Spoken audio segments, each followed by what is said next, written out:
За сайн байцгаана уу? Та бүхэндээ энэ өдрийн мэндийг хүргэе. Тэгээд эхлүүлсэн ажлаа дуусгая да тий. Jujutsu Kaisen анимега үргэлжлүүлж л бай гэж бодлоо. Яагаад тэгэхээр нөгөө Naruto ч амар олон ангийг би шахаж хийдэг. Тэгээд бүр сүултээ яг тэрэндээ дасцсан нэг дундуур нэг салхи оруулж өөр юм хий гэж бодоод Jujutsu Kaisen-ийг дараагийн 4 ангийг ярьж өгөхөөр бэлтлээ. Тэгээд үзээгүй хүмүүс байвал өмнөх ангийг үзчихээд ороод ирээрээ. Тэгээд бичлэгэндээ орцгоё. Өмнөх ангид Сукуна Итадоригийн биеийг ашиглан өөр нэг хурууг олж аваад хараалыг устгаад Итадоритой солигдох гэхэд хариу өгөхгүй байгаа дууссан да. За тэгэл Мегуми түүний гарч ирэхийг нь хүлээж байх бол гинтл Сукуна ард нь ирэх ба юугүй тайчаал Итадоригийн зүрхийг суглаа гаргаад ирлээ. Тэр надтай солигдох юм бол зүрхэхгүй тэрээр шууд өөхөх болон түүнийг би барьцаалж яана гэдэл зүрхийг нь хаячтیں۔ Өнөөх олсон хуруугаа идэх ба ер нь тэгэл Мегуми зүрхийг нь буцааж хийж Итадорыг ухаан оруулна гэдэл нөгөө амьтдаа дуудаал түүнтэй тулдгаар болноо. Даан ч юм болохгүй. Гэвч Сукуна түүний ашиглаж буд юм сүудрийн техникийг хараад энэ жаал бусдаас өөр юм гэж бодон түүнээс асуунаа. Чи ийм хүчрхэг техниктэй байж яагаад тэр үед зүхтаасан юм гэхэд тэгсэн Мегуми үйл ялыг инээмсэглээд Итадоригийн зүрхийг засахгүй болохгүй нэ гэдэл өнгөрснөө дурсах ба Цумики гэх хүний талаар бодох ба сайн хүн байсан ч хин нэгэнд хараагдсан мөн тэрээр өөрийн ааваа үзэн ядах ба өөрийнх нь хүйсийг ч тоолдгүй шууд Мегуми гэж нэрлсэн мөн одоо хаа нэгтээ амьдрсаар л байгаа гэд нууж байсан болтой нууц хүчээ ил гаргахаар зэхэд Сукуна ч инээд алдан хүлээж ядж байдаг шүү. Гэвч Мегуми тулдгаа болон Итадорыг эргэн солигдож байгааг анзаарна. Түүнд би чамайг аварсандаа хизээж харамсаж байгаагүй. Чи бол сайхан сэтгэлтэй сайн хүн гэж хэлэх ба Итадори бие буцаан авсан бөгөөд Мегумид чи их ухаантай болохоор зөв зүйл хийсэн. Битгий үхээрээ урт удаан амьдраарай гэж хэлээд инээмсэглэн газар дунаад өгнө. Ер нь бол өгчжил байгаа юм. Ягаав нөө зүрхийг нь суглаа шийдсэн шүү дээ. За зураглал солигдсон хідэн хараалууд нэг хүнтэй ярьж байдаг. Заавал тэр чухал хурууг ашиглан түүний хүчийг үзэх хэрэг байсан юм уу гэдэл. Нөгөө тусгай хараал Сукунагийн хурууг өгж Сукунатай тулалдуулсан цаад эзэд нь байх нь тэрэ. Тэгсэн нөгөө ярилцаад байсан хүн зүгээрээ бид хэд хэдэн чухал зүйлийг олж мэдсэн гэдэл яваад өгдөг. Харин нөгөө талд Итадоригийн цогцсны хажууд Гожо ярилцсан суух ба дээд албан тушаалтнууд түүнийг байхгүй албаар тусгай зэргийн хараалууд руу Итадорыг явуулж алуулсанд ихэд уурлан бүгдийг нь алчихуу гэдэл хийдимээ уурлаад цугт нь Ери гих эмч бололтой нэг хүн орж ирнэ. Тэр Итадори дээр задлан хийхээр л ер нь бол ирсэн байдаг. Мегуми тэр хоёр хамтрагчаа алдсанд гашууд нь суух боловч тэгээд нулим сунгах гэхэд түүнийг би 2-7 хоногийн туршил мэддэг байсан гэж юу. Бас л ширүү өхөн би тий.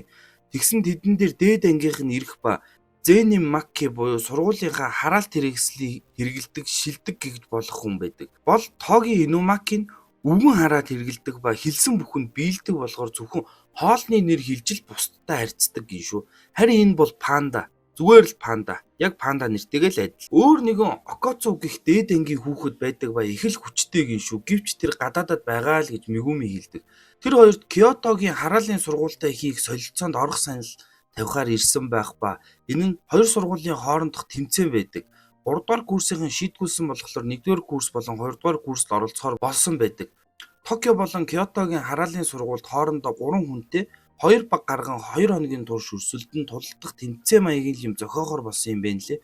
Өөрөөр бол Jujutsu хэрэглэгч нар өөр хоорондоо алхаас бусдыг хийж болох тулаанд тэмцээн л байдаг. Тэгээд эхний жилийн хэд маань зөвшөөрнөө. За харин хараалууд өнөөх хүнтэй ярилцсан суух ба Жууго гэх хараал одоогийн хүмүүс бол худал хуурмаг, жинхэнэ түрх бол үзэн ядалт уур хилэнгээс төрсэн хараалууд бол жинхэнэ хүмүүс гэх ба товчоор бол тэдний зорилго нь хараалууд амьдрах ертөнцийг бүтээх л байдаг.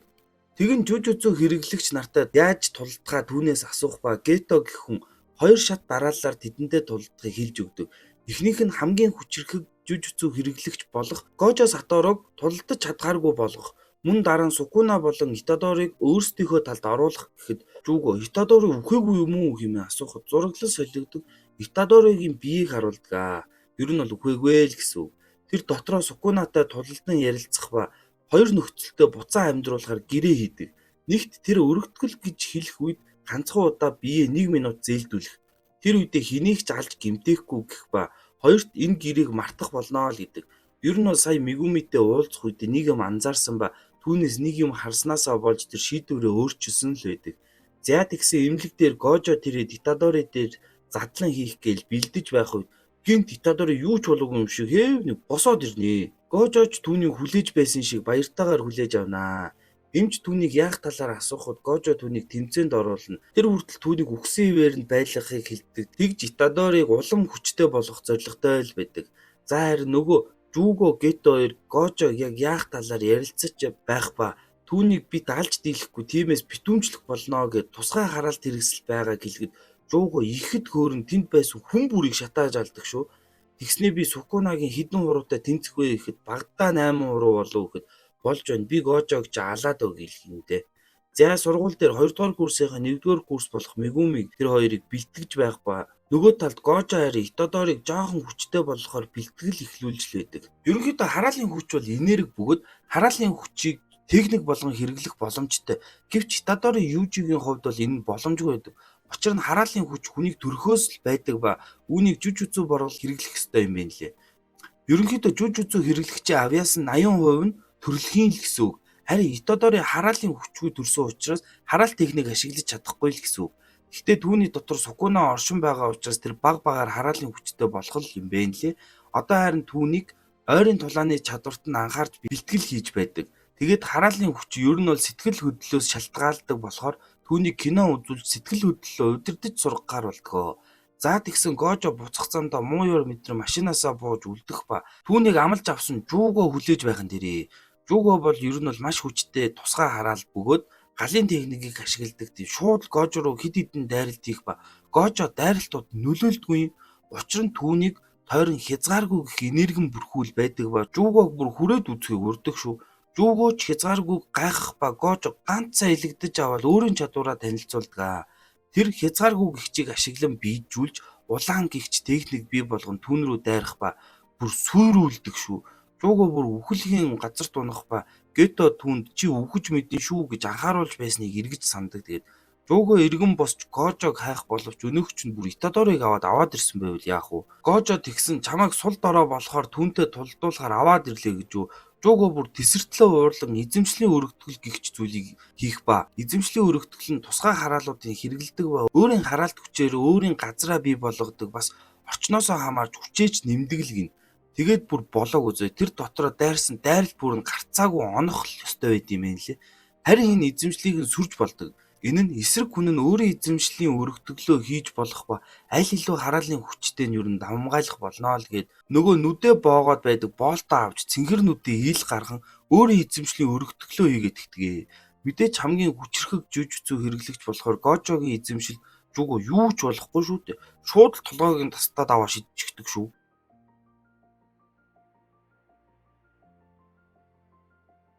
Гожо түүнийг хэн явуулсныг асуух ба Итадорын Гожогийн хүчийг гайхан бишрэн зогсож байдаг ч тэднийг холоос Ханами гэх өөр нэгэн хараал харж байх нь тэрий.